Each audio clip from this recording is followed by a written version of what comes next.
Hi, I'm Josh Elston. I'm a plastic surgeon that specializes in liposuction for lipedema, and today we're going to review some images of a patient with stage 2 lipedema and my legs, actually. So we're going to be looking at someone without lipedema, which is me, and comparing my legs to a leg that has lipedema that's progressing. When I start thinking about treating a patient with lipedema, you want to ultimately think about this like a plastic surgeon, and you're reconstructing form and function. So taking what is normal and not diseased and trying to extrapolate from the disease state what that should look like and function like is how I approach doing the surgery. So ultimately, it's important to remember what the function of a leg is. A leg is meant to give you mobility. You're meant to be able to walk on them, have endurance, do things, have balance. And lipedema can cause derangements to that mobility and stability of the legs. So why does that happen? Well, if a leg is heavy, you can't walk on it very far, or at least certainly not the distance that you'd like to. The extra fat that patients have on their legs with lipedema does slow them down. It causes earlier fatigue because they're carrying around more weight. If a leg hurts you, you're not going to be able to walk very far on it. So if you've broken your leg recently, it's not anticipated that you'd be able to walk a mile. So similarly, if you have lipedema and your fat is tender and it hurts your legs all the time, you're probably not going to want to walk very long distances or do the things that you want to do. The other function of a leg is balance along with mobility. So if a leg is too heavy, if the weight is not distributed appropriately, or if it kind of moves independently of your skeleton and your bones, it can throw your balance off. Decreasing the volume of the fat on the extremities can help to provide balance and stability to patients with lipedema. The last function that we should talk about with legs is also preserving the function of the legs. So they are meant to keep you mobile, but the goal is to keep you mobile as long as possible. A lot of patients with lipedema will start to develop joint aches and pains in their ankles and their knees. Doing the surgery earlier can hopefully help to keep some of those joint and bone pains off further by decreasing the amount of fat and improving the alignment of the joints so that they're not wearing and tearing on each other, abnormally causing early arthritis. So let's get started with the photos. This is a photo of my legs, and this is a photo of a patient with lipedema. So when I'm thinking about treating someone with lipedema, you want to think about what the normal form should be. A lot of patients wonder if I do like sculpting or any kind of woodworking or carving or anything like that to help try and sculpt the legs. And I'm not that artistic, actually. I think about what the normal state is and then chip away at the fat in a patient with lipedema until we've achieved what the normal state looks like. When you study anatomy, you know what the normal musculature and the bone structure of the lower extremity looks like, and really you're just taking away from the disease state until you reach the normal state. So when I look at pictures of my legs here, I see that there's tapers inside around the knees, and when you look at the patient with lipedema, we see a fullness on the inner knees as well as nodules around the kneecaps, and then also fullness on the outside of the knees. So again, here on my side, you can see the normal taper in and then the increasing width of the muscles of the calf. Whereas in lipedema, you see a bulging out rather than a tapering in, and the straight appearance or column-like appearance of the calves without any real muscle definition. As we move further down, you can see that as the calf muscles taper in, you have more bony structure here, and there's not much fat or muscle at all. Whereas in lipedema, that just continues straight down to the ankle. We see in this area the classic ankle cuff of a patient with lipedema, whereas that's not in the normal state. And then often with patients with lipedema, you'll also see an ankle pocket down here on the lateral ankle, and that is not present in someone without lipedema. Moving further out, after you get past the knee itself, we can also see on the inner part of the knee, there's the definition of the quadriceps muscles. So those are the muscles that make you extend at your knee. In lipedema, we still see that continued fullness above and fullness above the kneecap, and you don't see that muscle definition in the normal state. So I think the easiest thing to talk about next is how do I approach these different areas to make this side look more like this side? So when I start my plan to treat a patient, we mark them in the standing position before surgery, and I'm keeping in mind areas that we want to treat to both make it look more normal, but also function more normally. So we're dealing with any areas of excess fat and heaviness. And usually the first area that I will mark is the knee and above the knee, because that's where it tends to be the most painful for patients. It's challenging because you don't exactly know where to stop when you're going above the knee. Everyone would like to kind of have this nice blending of the area but I often find that the further up I go, the more challenging it is to treat. So I'll often limit my initial surgery of the calves and ankles to this area because everybody wants the upper knee treated, but you can only treat about like 60 to 75% of this area completely, or else it looks like your thigh fell off a cliff. So if you treat this area completely in the initial surgery, it looks like it's been too excavated and it doesn't blend very well. So often I'll treat this part partially to give them symptom relief. And then in the following surgery, when we do the thighs, we complete that area and do the remaining 25 to 30% or so. So then I'll mark down the midline of the leg. This is along the tibial bone. I'll mark pockets around the knees and the kneecap itself. And then I'll make marks down around the ankle cuff. I'll typically do a mark down the side. So now I've blocked it off into a couple of quadrants.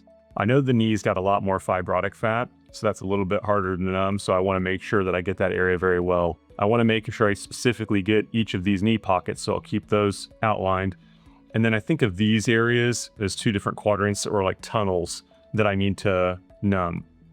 The reason I split it like this is because it's really hard to numb the area right above the tibia bone because that fat is very fibrotic and the skin is very adherent to the bone below. So I think about numbing this whole area as a quadrant and this whole area as a quadrant.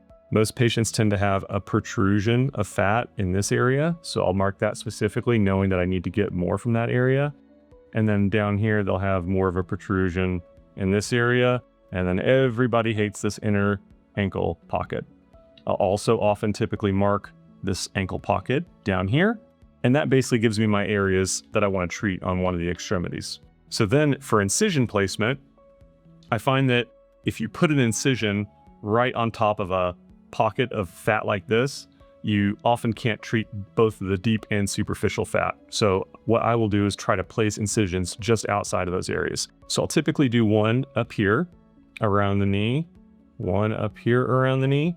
This gives me access to all this upper knee area as well as the pockets around the knees, and it allows me to get into these areas a little bit further. I'll typically do one here in this area so that I can do any of this section up to this area right here. I can curve around to the backside of the calf, and I can also treat down this way. I'll try to stagger an incision over here so that these two aren't in a direct line from each other because I think that's very visually obvious. And then I'll typically do an incision down here, and then one on the inside of the ankle here. This one allows me to get the cuff really well excavated.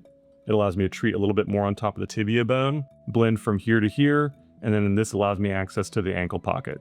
This area I find specifically treats this inner ankle space very well and allows me to really excavate the fat in that area. And then it also allows me to kind of blend some with the inner side of the calf. So now that we've seen the markings for this patient and how I'd approach it, let's look at her after results. So this is the same patient as before, and you can see where things stopped. So as I mentioned up here on the upper part of the knee, we've treated some of it and you can see that she's got more of an indentation than she did previously. It's probably easiest to see it on the right side because there's no markings. So we've got less of a bulge here and you can see the shadowing where this area has now been treated and excavated. So this area is smaller and it's more depressed. Same thing on the outer part of the knee. You can see that now there's a contour and a shape to it versus the straight line that we see here. The knee pockets have been deflated and you can see some of these areas that still need to be treated. And this is why I only treat the upper part of the knee about 75%, because if you do too much, then it looks like the thigh is still full and has excess fat, and then there's no fat down here. So it looks kind of bizarre in the transition period when you're going between doing the calves and doing the thighs. So around this area on this lower inner knee, we can see that this area has been excavated quite extensively and there's much more of a contour to it now. We can see that overall, the calves have a much more elegant and feminine shape to them. On this side, before treatment, we see that it's a straight line down. Whereas on this side, we can see that it starts to taper in. You can start to appreciate some of the ankle musculature. So the calf muscles are much more visible. The ankle is much more shrunken in, and there's less circumference down here between the lower ankle in the before and after state. So by treating aggressively down here, we've gotten rid of the ankle cuff. We've gotten rid of these ankle pockets out here on the sides. Those are gone. You can see the residual incisions that we did previously. They're still healing and they take up to a full year to look better. But you can see there's one here, there's one here, there's one here, here, here. The ones on the outside are a little bit more challenging to see. Some around the knee we can't really see all that well. Yeah, so the incisions end up looking really good over time and fade quite a bit. So how is this patient doing? She feels much lighter. Walking is much easier. She gets less fatigued. She's able to do the things that she enjoys doing and do them for a longer period of time without feeling achy, heavy, fatigued. Things swell less than they did. And she finds that at night, if she's been wearing her compression throughout the day, her swelling is pretty manageable and it's not something that's limiting her anymore. So let's take a look at some other views of the legs. So I think the front view is helpful, but other views are also helpful as well. Here's this patient. What we notice is that on the oblique view, there's much more excavation of this area from the treatment. We can see that on this leg, it's more straight down. And here we've got much more of a gentle curve in that shows it off. The ankle cuffing, we don't really see as much here. We see a definite reduction in volume and circumference overall. The distance between here and here, significantly less on this patient. There's been no skin removal. This is just removal of the fat and allowing things to shrink down over time. And then finally, we got a view of the back of the legs. This is the pre-op image. So again, you can see the fullness in these areas, the fullness on the inner knee on both sides, straight down, little contour that's visible. So when I treat these areas, I do my marks a little bit differently. So I typically extend that horseshoe that you saw in the front to treat that area, go across, and then I continue my marks down on the outside, and then over. And I'll split the midline, again, because I want to make sure that I've got the quadrants that are kind of separated so I can make sure I get everything appropriately numbed. There's usually a significant pocket up here, and then there's usually this continuation of the inner pocket on the inner ankle, and there's fullness out here. So my incision placement on this side often looks like this. One up here so that I can get access to this area, as well as the inner knee pocket above. Do an incision, again, slightly off so that they're not exactly in line with each other. That allows me to treat this area and kind of go around to the outside of the calf. And then I'll also typically do one here. And then there's an incision from the front that's usually right here. So this gives me access to all this area, down to here. This one blends in with there. Get up to the knee there, around to the sides. And then with this one, I can get down by the Achilles tendon and the lower part of the ankle on the backside. So then what does that look like afterwards? Again, you can see those incisions here, here, here. You can't see the one on the inside. So you can see we've got a much more tapered shape around the knee. The column-like leg is gone and it tapers in around the ankle. And overall, it's just a more delicate looking leg that's significantly lighter and less tender to the touch. So in looking at all of these different photos and the markings that we've done, I want to think back to what we talked about in the beginning of the video. I look at this and I think about how I get to this, trying to make a diseased state leg look like a leg that functions normally, doesn't have any achiness or heaviness. And how do we get there? You have to have a vision in your mind of what the normal thing looks like, and then you're restoring that normal form and function to a leg that doesn't work normally. By thinking about what the normal anatomy looks like and applying that to the extremity, we use the markings to excavate away the areas that have excess fat, keeping in mind what the ultimate end state should look like. So patients often wonder how much fat is going to come out, and I usually don't know the answer. We can guess at that and estimate, but ultimately it's whatever comes out is what needed to come out. The ultimate end state, what I'm trying to get to, is what looks normal for their body.